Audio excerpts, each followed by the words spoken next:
que todo eso iba a ser usado y que iban a usar los mismos esclavos.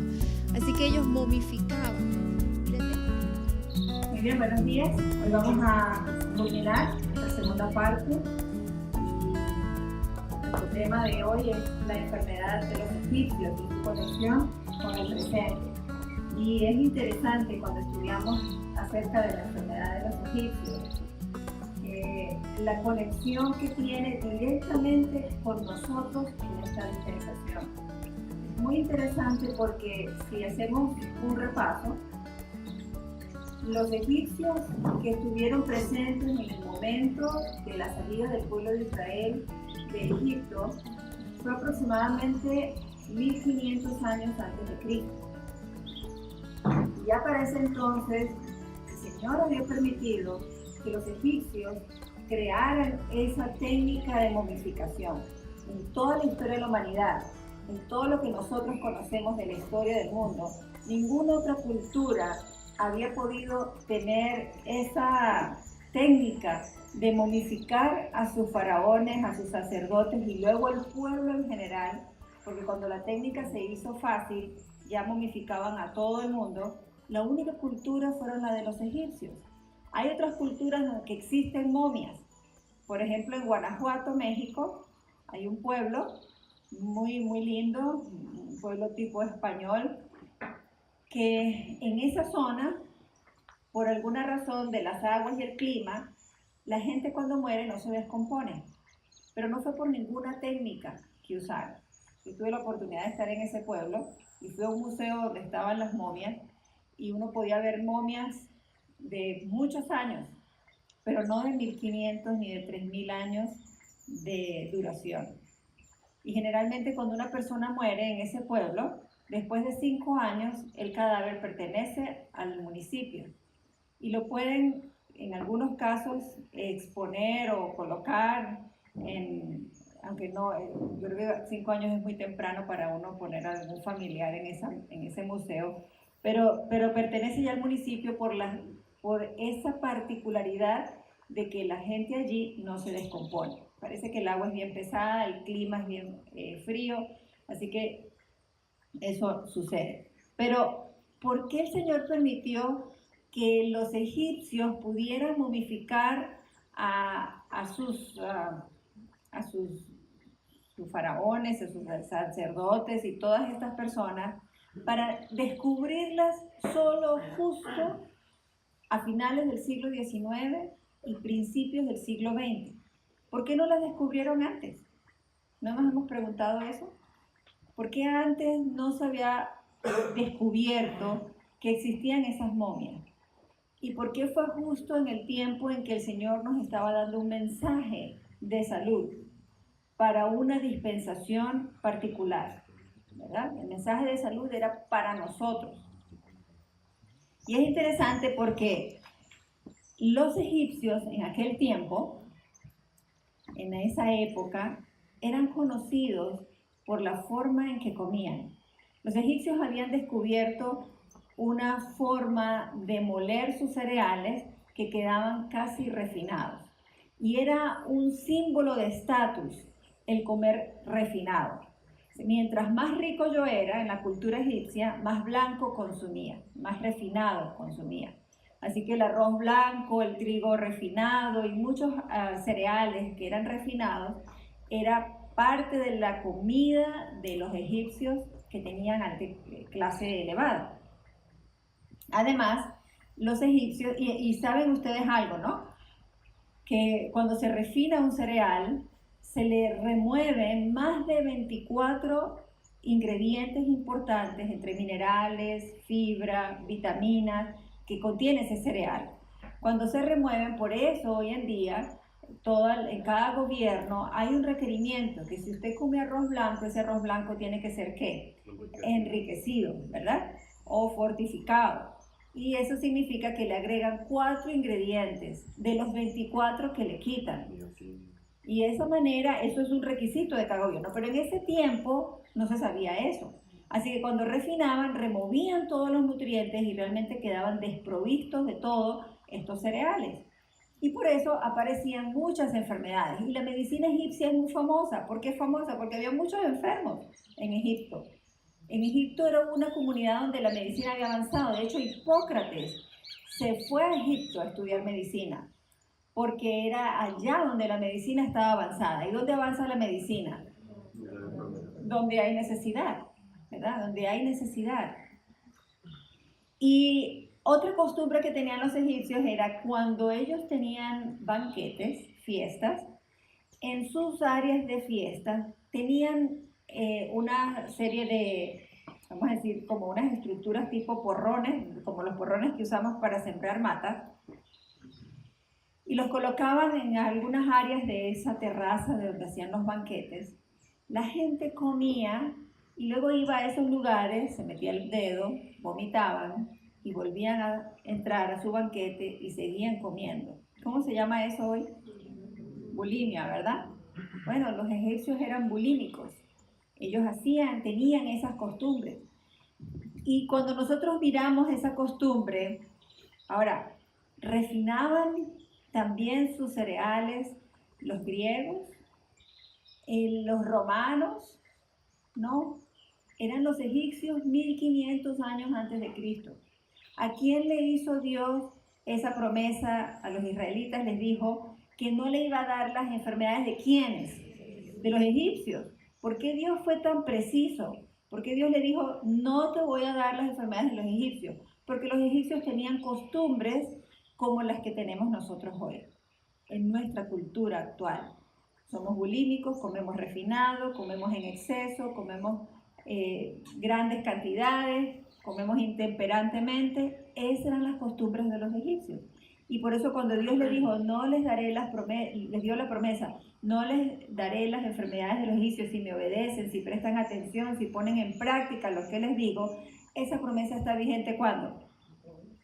Hoy. Porque ¿cuáles son nuestras enfermedades hoy?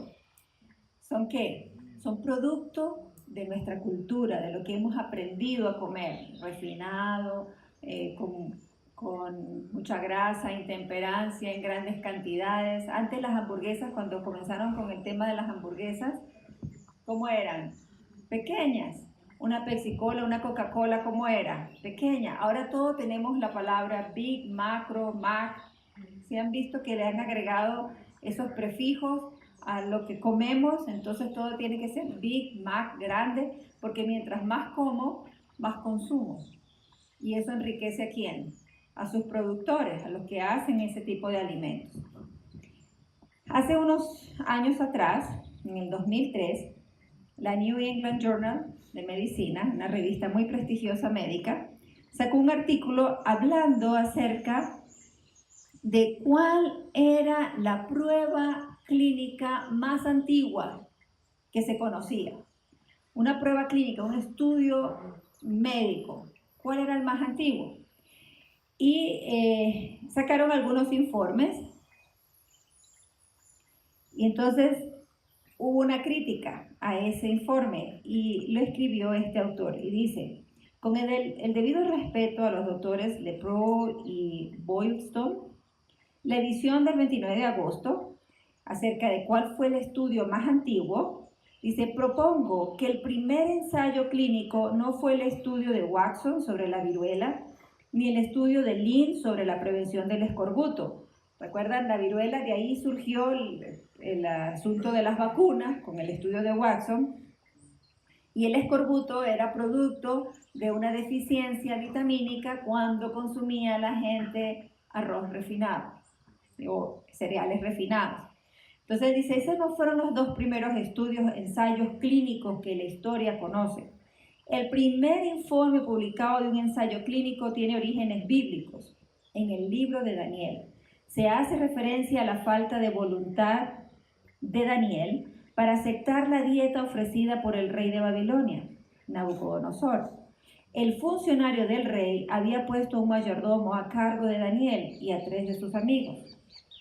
Daniel le dijo al mayordomo, ponga a prueba a tus siervos. ¿Durante cuánto tiempo? 10 días. Déjenos comer verduras y agua para beber, Luego deje que nuestra apariencia y la apariencia de los jóvenes que comen la rica comida del rey sean observadas por usted. ¿Eso qué es? Una prueba clínica, eso es un ensayo, eso es un estudio científico. Y de acuerdo con lo que vea, trate con sus siervos. Así que él los escuchó en este asunto y los probó durante 10 días. Al final de los 10 días, se vio que tenían mejor apariencia y eran más gordos en carne que todos los jóvenes que comían la rica comida del rey. Así que el mayordomo les quitó su rica comida y el vino que iban a beber y les dio verduras. Y se aceptó por la New England, la New England Journal de Medicina, que este fue el primer estudio científico. ¿Y dónde está? En la Biblia. ¿Cuántos días se necesitaron para corroborar que una dieta saludable puede tener efectos beneficiosos para nuestra salud? 10 días. Solamente 10 días. Así que este programa de salud que el Señor se ha interesado en darnos comenzó hace mucho tiempo. Comenzó desde que el Señor creó a Adán y a Eva. Tenía un plan original. Al Señor siempre le ha interesado nuestra salud. Y cuando sacó al pueblo de Israel de Egipto, los puso en un programa de salud, ¿verdad? Caminaron, ¿verdad? Tomaron agua, les dio maná. ¿A qué hora? Temprano, para enseñarles a qué. A desayunar, que era importante el desayuno. Se derretía cuando salía el sol, o sea que era importante pararse temprano. Todo eso tiene que ver, o sea, el Señor no hace nada que no tenga un sentido y una orientación y que no tenga coherencia con su carácter. Todo tiene coherencia en cualquier momento histórico en que nosotros lo veamos, en cualquier contexto. Todo lo que el Señor dice, ¿cómo es? Coherente, es igual, tiene el mismo sentido. Así que el programa de salud que le dio a los israelitas, ¿a qué se compara? A nuestro mismo programa de salud, el que nos ha dado hoy el Señor. Así que una vez, yo les contaba que una vez una paciente, mientras yo les hablaba de esta promesa de Éxodo 15:26, me dijo, esa promesa era para los israelitas. Eso fue en Venezuela hace muchos años. Y ella me dijo, esa promesa fue para los israelitas. Ella abrió en mí el deseo de estudiar acerca de esta promesa. Y por eso este tema que les estoy dando hoy fue producto de esa pregunta. Esa promesa era para los israelitas. Y yo dije, ¿esa promesa es para los israelitas? ¿Todas las promesas de Dios tienen un tiempo nada más? ¿O son para nosotros? Y ahora me doy cuenta que esa promesa no era para los israelitas. Esa promesa era ¿para quién? Para nosotros. Porque el Señor permitió que las momias aparecieran y se descubrieran. ¿Cuándo? Ahora, cuando nos estaba dando este tema y este mensaje de salud. Y nos enseñasen esas momias que lo que ellos comieron fue lo que provocaron que sus enfermedades, la vimos la semana pasada, arteriosclerosis, caries, cálculos en la vesícula, y todas esas son enfermedades ¿de qué? De estilo de vida, son enfermedades de estilo de vida. Así que esa promesa es para todo aquel que se enferma con enfermedades que tienen que ver ¿con qué? Con su estilo de vida. ¿Y cuáles son las enfermedades de nuestro tiempo? Enfermedades de estilo de vida. La mayoría de las enfermedades que vemos que causan las 10 primeras causas de enfermedad, de esas 10, 6 tienen que ver con decisiones de lo que yo hago con mi cuerpo o introduzco a mi cuerpo. 6. Y las otras 4 son consecuencia de esas 6. Entonces, ¿está relacionado eso con el estilo de vida? Si las primeras 10 causas de muerte tienen que ver con esto, ¿tiene esa promesa vigencia para nosotros? Amén. Es vigente, es totalmente vigente para nosotros. Y generalmente toma poco tiempo poder ver los resultados de lo que una dieta hace. A mí, en mi experiencia como médico, siempre me pareció increíble y le doy gracias al Señor porque en mis primeros 20 años de carrera médica los dediqué fue a la obra. 24 años ya tengo de graduada. Solo 2 años trabajé en un hospital y el resto he trabajado en la obra. Y en esos años, aunque no era una masa de pacientes lo que nosotros veíamos, una gran población, el Señor nos permitió en esos años ver cómo una persona llegaba y cómo salía en 15 días, en 10 días. en 3 semanas. Y eso para mí era increíble, porque eso no lo veía normalmente afuera, en un hospital o mientras estudiaba.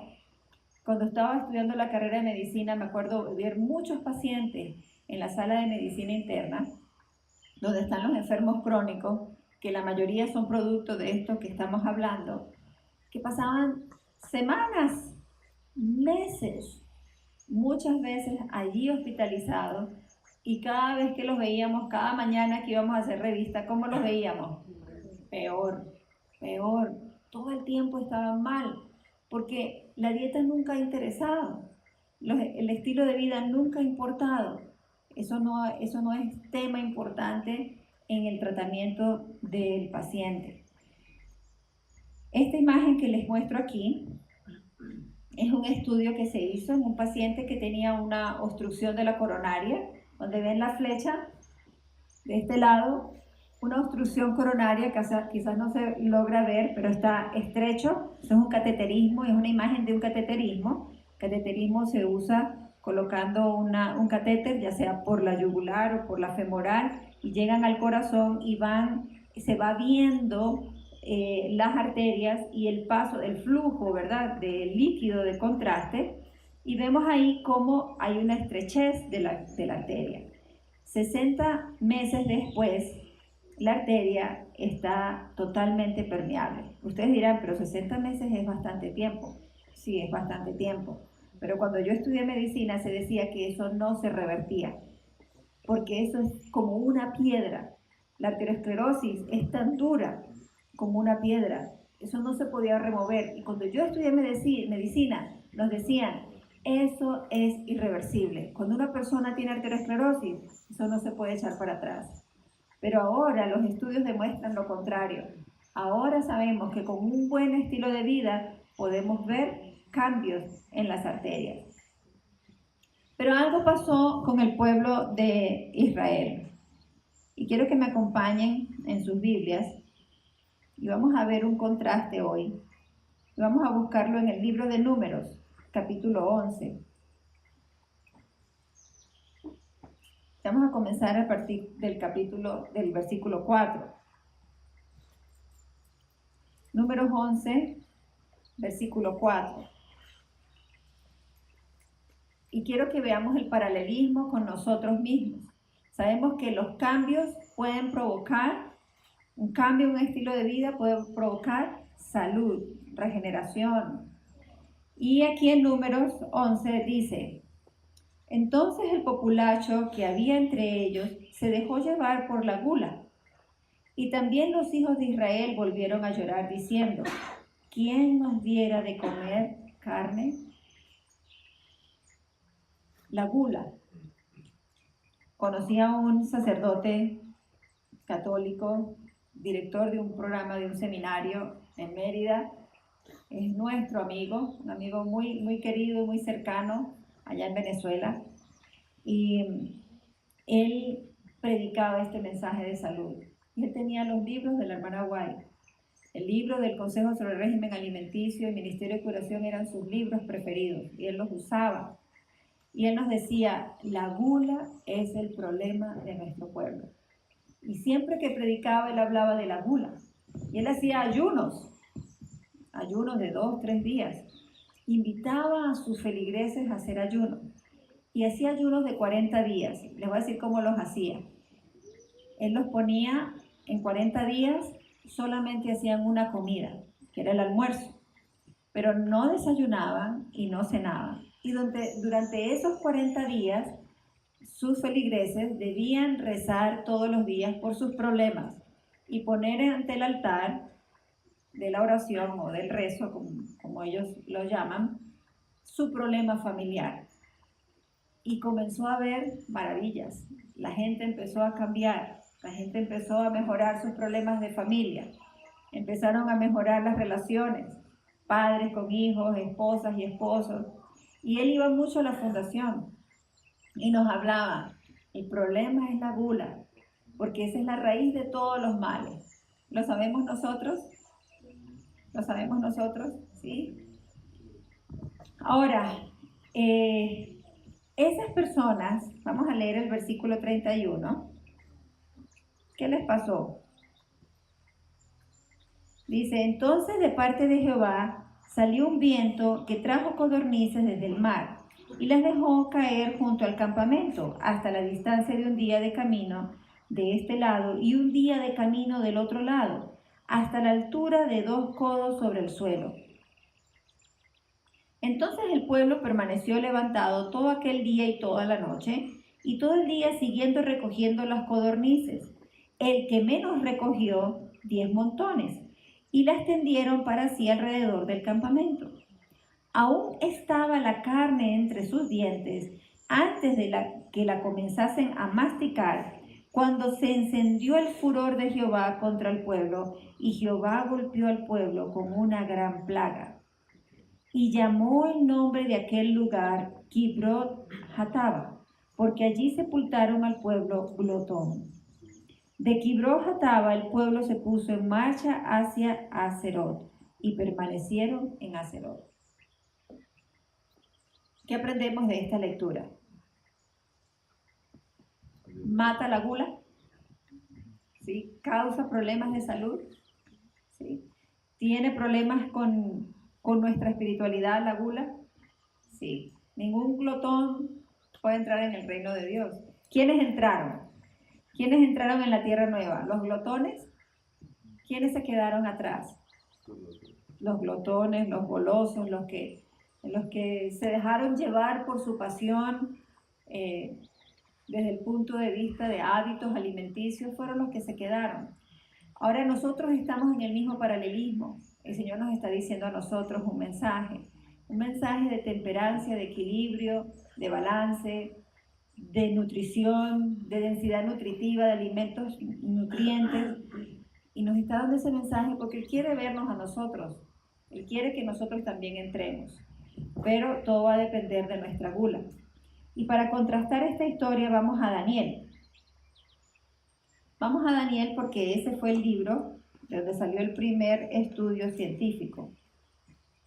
Y vamos al capítulo 1. Y leamos del 1 al 7. Dice, en el tercer año del reinado de Joacín, y pongan atención a algunas palabras que siempre se van a mencionar aquí, que se repiten, una palabra que se repite con sus diferentes sinónimos. En el tercer año del reinado de Joacín, rey de Judá, Nabucodonosor, rey de Babilonia, fue a Jerusalén y la sitió. El Señor entregó en su mano a Joacín, rey de Judá, y parte de los utensilios de la casa de Dios los trajo a la tierra de Sinar, a la casa de su Dios, y colocó los utensilios en el tesoro de su Dios.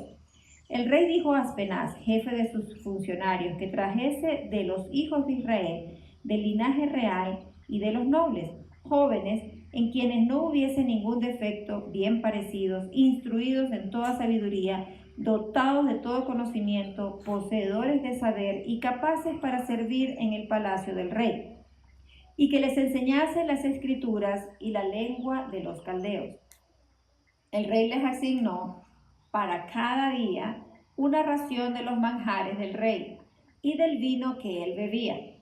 Ordenó que se les educase durante 3 años para que al fin de ellos se presentaran al servicio del rey. Entre ellos estaban Daniel, Ananías, Misael y Azarías de la tribu de Judá. A estos el jefe de los funcionarios les puso nombre. A Daniel llamó Belsasar, a Ananías Sadrac, a Misael Mesac y a Azarías Abednego. En esta historia vemos 2 poderes en conflicto, que son los mismos que tenemos hoy en día, ¿sí? ¿Cuáles son los 2 poderes en conflicto? Babilonia y Jerusalén. El pueblo de Dios y el que no es de Dios, ¿verdad? El pueblo pagano, en ese momento representado por Babilonia.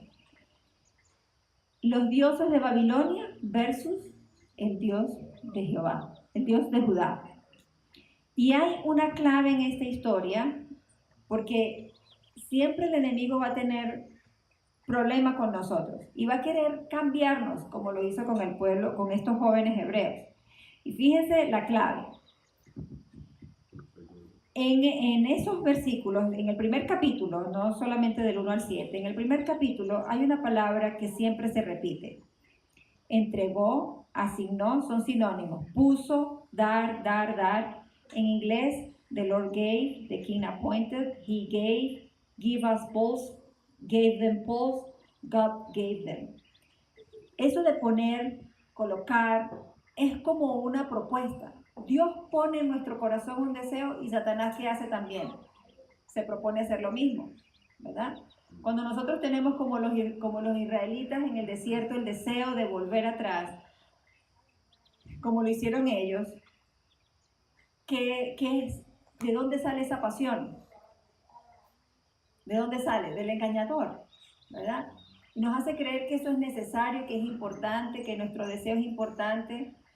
Nosotros estamos siendo testigos de cómo el enemigo ha querido engañarnos desde todos los tiempos, ¿verdad? Dice que la clave del enemigo en este tiempo es el engaño, es la mentira. ¿Y cuál es la mentira que la gente tiene?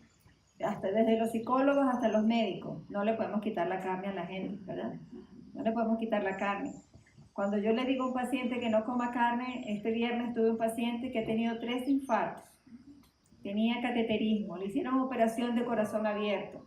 Tenía varios reemplazos de la coronaria. Y cuando lo examiné, porque vino al control, la presión la tenía en 160/100. Yo le digo, señor, usted está a punto de otro infarto. Usted se va a morir pronto. Yo los tengo que asustar un poquito, porque si no, no hacen... Les parece que... Pero yo me estoy tomando todas las pastas. Yo todo me lo tomo al pie de la letra. Digo, las pastas no lo van a salvar. Lo que lo va a salvar es si usted pone un cuchillo en su garganta. Y tiene que cambiar su alimentación. La hija estaba a su lado y me di cuenta que era cristiana porque tenía el pelo bien amarrado largo. Ustedes la conocen, ¿verdad? Y una falda bien larga. Así que yo dije, debe ser pentecostal, evangélica, cristiana, debe ser de alguna denominación cristiana. Y yo le digo, ¿usted es cristiana? Sí. Ah, bueno, usted ha leído lo que dice Proverbios. Necesita ponerse un cuchillo en su garganta, necesita dejar de comer carne. Si no deja de comer carne, él va a tener un infarto pronto. Y el Señor me dijo, no, doctora, no, a mí no me quite la carne. Yo no voy a dejar de comer carne. Hay gente que es así. Hay otros que dicen, dígame qué debo comer, a mí nunca me han enseñado. Y están dispuestos. Pero hay otros que dicen, a mí no me quite la carne, prefiero que me dé otro infarto. Pero la carne no la voy a dejar, ¿sí? El enemigo se propone a poner en nuestro corazón, ¿qué? La falsedad, el engaño, y se propone.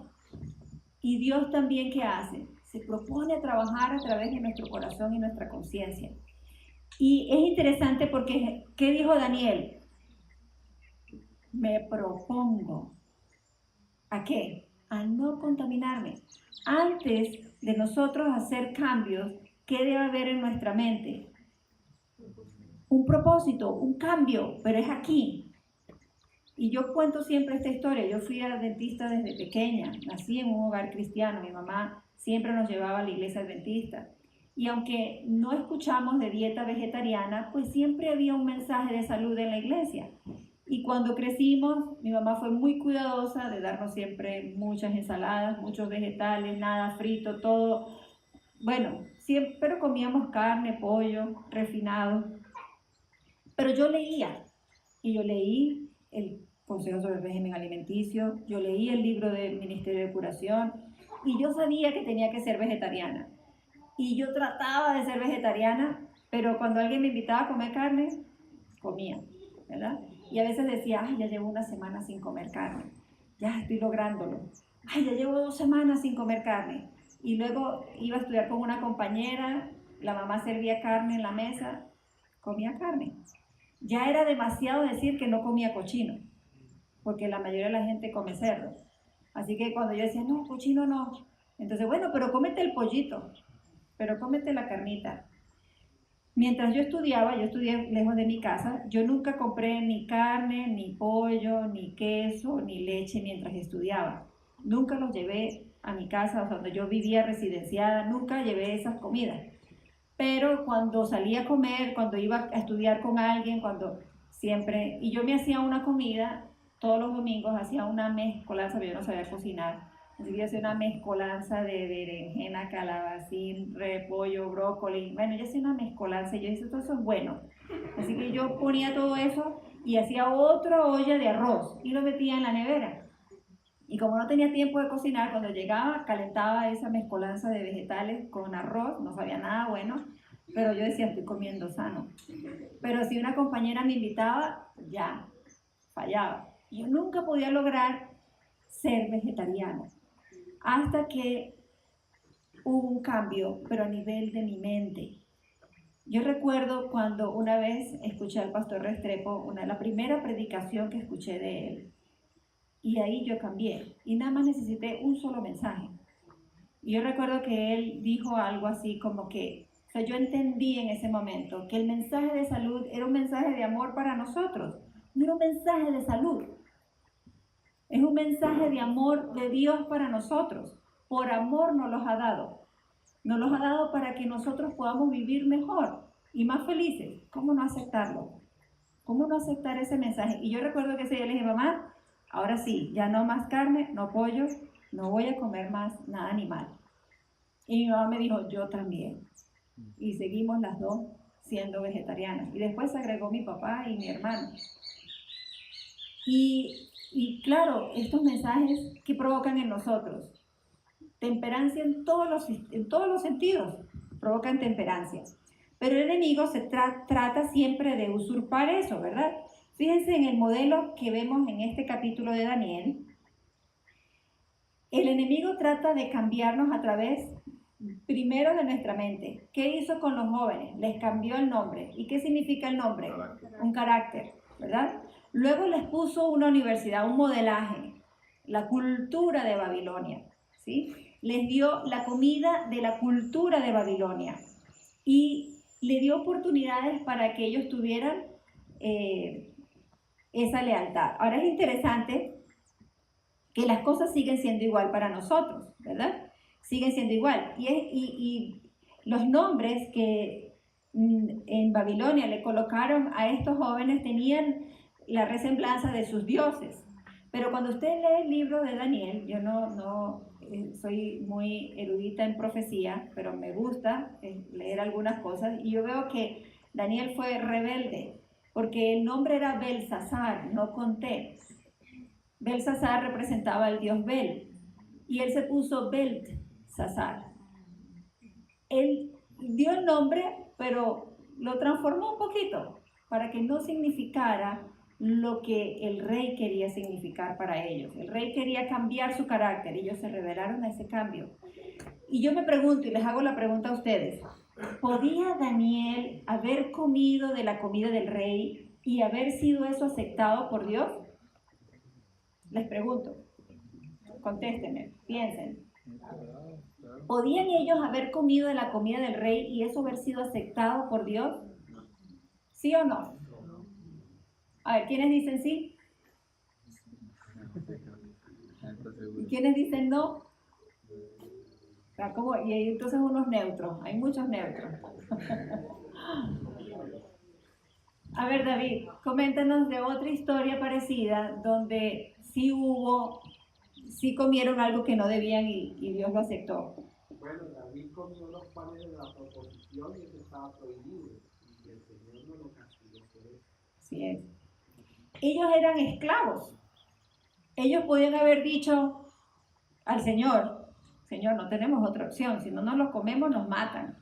Si usted está preso en una cárcel y le traen comida que usted no debe comer y usted no come eso, bueno, usted no va a poder exigir en una cárcel, mire, yo soy vegetariano, a mí no me vayan a dar carne, no, usted está preso, usted no puede exigir, ¿verdad? ¿Podían ellos exigir? ¿Podían ellos haber aceptado esa comida sin ser castigados o, vamos a decir, vistos de una manera negativa por Dios?